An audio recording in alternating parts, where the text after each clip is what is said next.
Welcome back. My name is Brian. In today's video we're going to be restoring this nearly 100-year-old tool chest. It's a Stanley 903.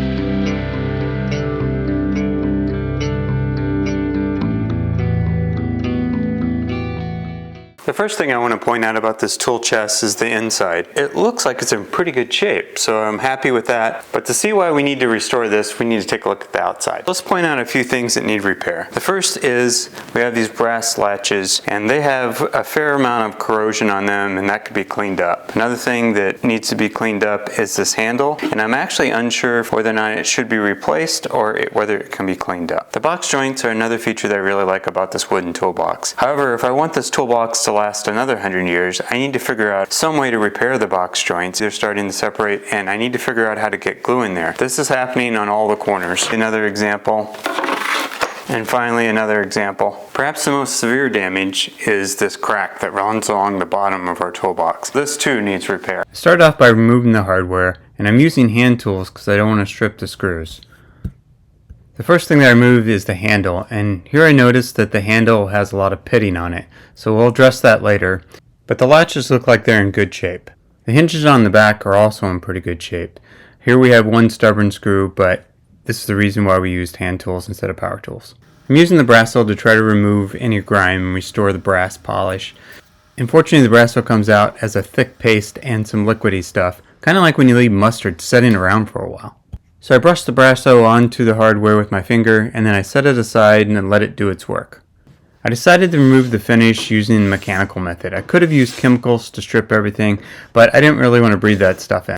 My progression here is to start with the cabinet scraper and to remove the bulk of the finish, and then I moved to a scraper plane, and finally I finish up using a card scraper. An important part of what I'm doing is I'm trying to remove as much finish as possible before I grab my sander.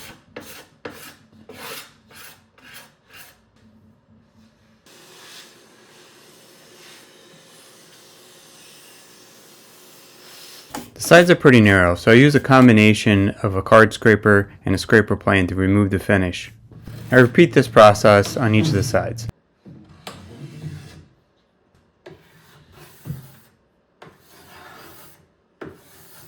Since I know nothing about the finish that was used 100 years ago, I decided to put on a respirator while I'm sanding. Since there's a fair amount of sanding to do, I thought this would be a good time to tell you a little bit about the history of the Stanley 903. Stanley sold this tool chest as a Carpenters Tool Chest in the 1920s to 1940s. We found this page in the 1935 Stanley catalog. Back then the price was $20. If we map that into today's dollars in 2025, that would be a $390 tool chest.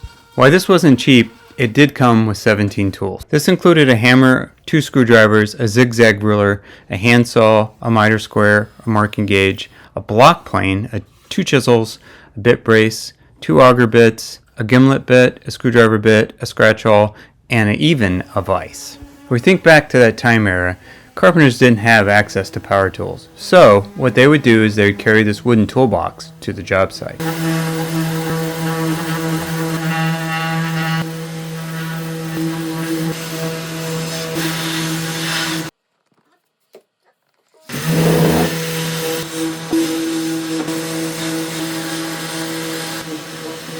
After removing all that finish, I wanted you to see that dirt and grime in the finish was the only thing holding the box joints together. I noticed a deep gouge on this side, so I broke out my smoothing plane and a card scraper along with the sander to repair it.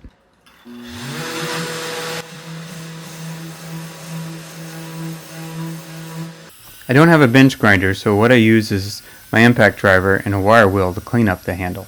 This removed a lot of the surface corrosion, but we still need to remove the pitting, and to do this we use a sander. This got the handle looking presentable, and so we're just going to roll with it, but we would still like to someday find an original replacement or a vintage Stanley handle that's from the same time era. After we remove the finish, you can see a lot of areas that need some repair. So we made our own wood putty using a red Solo cup, and I think you know the song, and then we push that into the cracks to repair them. If you're going to repair a chest like this, you'll find a consistent theme is sanding. This part of the box has the most severe damage, so this is an area that requires most of our attention. So I used the putty knife to pry open the seam between the side and the top. I then push some glue into that seam. I also have to deal with this big old crack that runs nearly the length of the box. So I used the putty knife to pry open the crack, and then I insert glue. This will hopefully allow me to get more glue into that crack, which will give us a stronger repair. To help it be a strong repair, I clamp it in two directions. I clamp the top down onto the side, and I also use a different clamp to pull the gap in for the crack and help that seal. Remember how nothing but dirt and finish was holding this box together? I decided I should fix that. So I started applying glue to each of the box joints on all the surfaces here with the paintbrush, and then I flipped the box around and I also applied glue and wiped the squeeze out on the other side. Finally, I clamp it to try to hold it all together until it dries. These tool holders are also loose, and in an effort to help stabilize them, I apply some glue. I know it's to ingrain, but it will still help. Once the glue in the crack dried, we noticed that it contracted and that we needed to apply a second round of glue to create a good surface. After letting it set overnight, we take the clamps off, and we think it looks pretty good, but we have more sanding to do, especially in the areas where we had some glue squeeze out.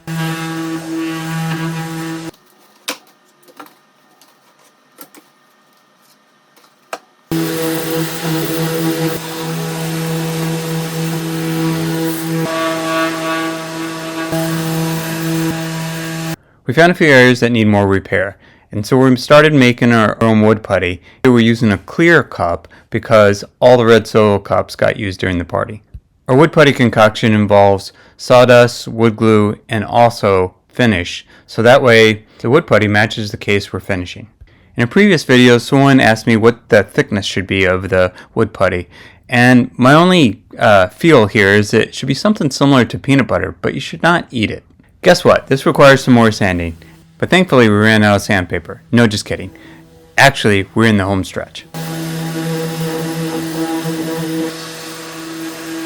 It's now time to apply the finish, and I chose a dark finish like the original finish. But even better, I chose the non-toxic finish, so in 100 years from now, when the next owner decides to restore it, they can rest easy in knowing it's a food-safe finish. So I've now said the word finish too many times in a short time period, so I will stop.